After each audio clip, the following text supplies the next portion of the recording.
The last thing to look at in this latest look at calculus is what we call the primitive function. Basically, it's going back the other way.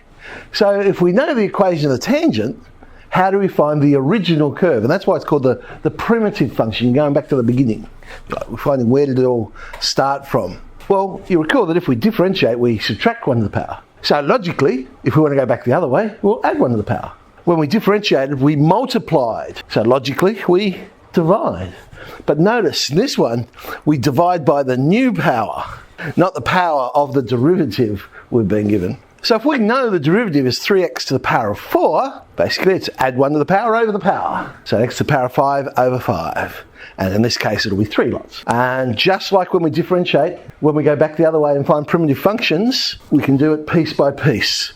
So the 6x cubed, add 1 to the power over the power, becomes x to the 4 over 4. X squared becomes x cubed over 3. X becomes x squared over 2. 2 becomes 2x.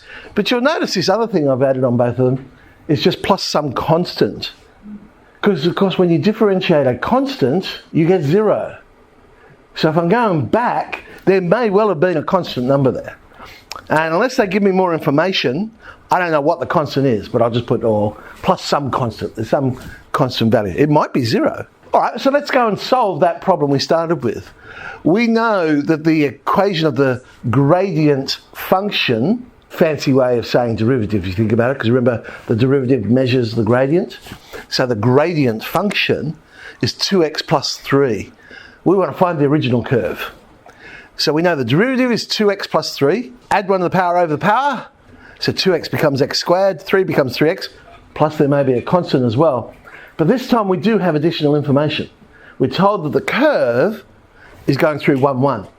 Okay, so let's sub in to work out the constant. When x equals 1, y equals 1, subbing it in, we solve for c, and we see our constant is negative 3. So the original function was x squared plus 3x minus 3. Okay, anyway, 4J is the exercise.